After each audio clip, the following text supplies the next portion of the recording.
Thank you, Madam Deputy Speaker. There are more than 1.1 million people receiving the job seeker payment, youth allowance and related payments in this country. I'd like to remind all those in this House that the job seeker stipend is only $50 a day. That's about two-thirds of the single rate of the age pension, which has fallen from about 90% of that level in 1999. The youth allowance and Austudy are just $40 a day.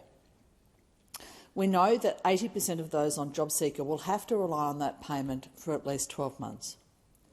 I challenge any member of this House to tell me how they could propose to live on $40 or $50 a day for 12 months or more. This legislation will provide a $2.85 increase in the support for those individuals, for 90% of those individuals receiving those payments. The remaining 10% of recipients will either be moved onto the parenting payment single, an extra $103 a week, or will receive an extra $46 a week because they're aged between 55 and 60 and have received job seeker payment for more than 9 months. We have to ask ourselves, are these changes sufficient? This is an area, as the member for Bass has said, of complex policy, but it's also an area and an issue of gender equity. More than 60% of those relying on the lowest income support payments, job seeker, studying, student or parenting payments, are women. 95% of those on the single parenting payment are women.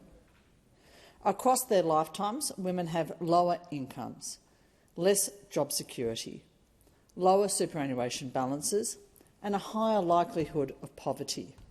This bill addresses only 2 of the 6 urgent and targeted recommendations of the Women's Economic Equality Task Force.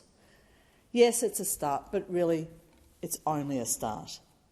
The changes to the single parenting payment will mean an increase of about $176 a fortnight for 57,000 single parents. I remind the House that the Supporting Mothers benefit was introduced by the Whitlam government in 1973. Coverage of children aged less than 16 was almost universal until 1987. It was men's tested after that and then decreased to the age of 8 by Julia Gillard in 2012. We have to ask ourselves, what have we lost in the last 50 years? We are still, even today, behind where we were before.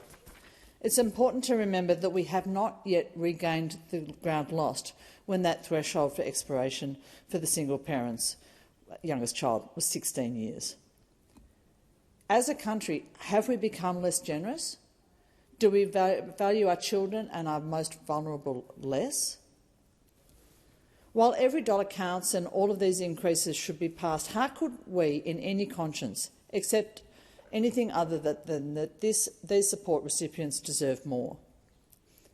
With the increased support defined in this bill, people receiving the job seeker and youth allowance will continue to struggle with the most basic of living costs.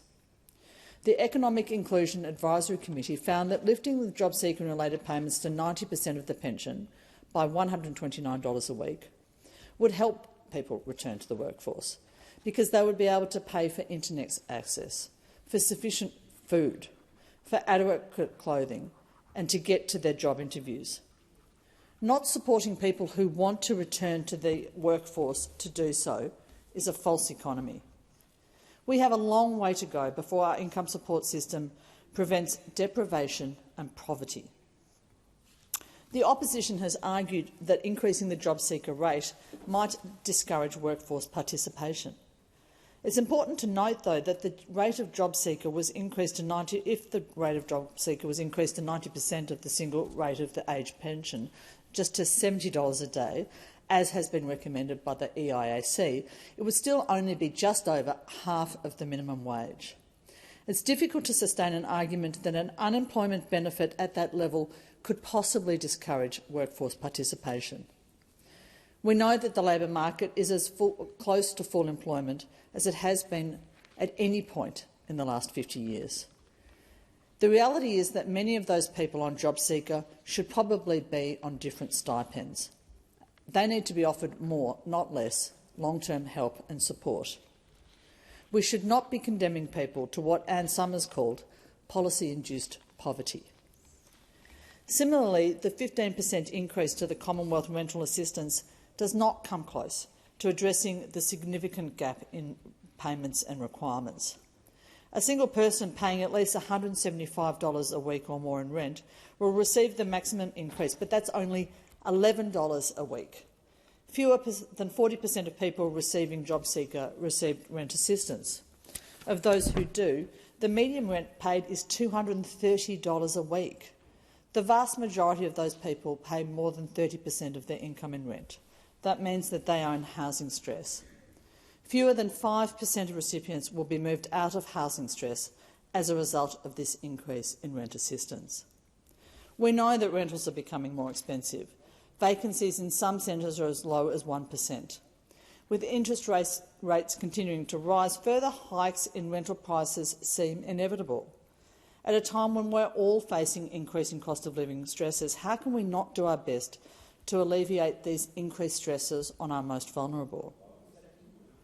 The ability to keep a roof over our heads is important. It is, as the member for Gippsland has said.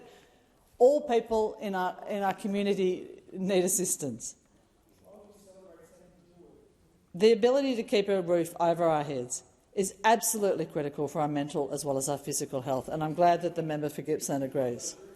It is the absolute least that we owe to those most in need of support. I urge the Albanese government to show the generosity that our most vulnerable people deserve, to increase income support payments to at least $76 a day. Former Secretary of the Department of the Treasury, Ken Henry, estimated that following the recommendations, the scientific recommendations of the Economic Advisory Committee on JobSeeker, amount that he described as a rounding in the margin in the context of a $630 billion budget was $14 billion. Of course we need to tend our budget carefully. Of course we need to find savings where we can. We need tax reform and we need a generational shift in our approach to public and community housing. But most of all, we need to work out what matters most to us, who matters most to us. And we need to prioritise our most vulnerable, for whom relatively minor increases in support would make an absolute world of difference. We should not hesitate to undertake rounding in the margin for those who are at the margin. We should consider what it really costs to leave those people behind. I commend the motion to the House. Thank you.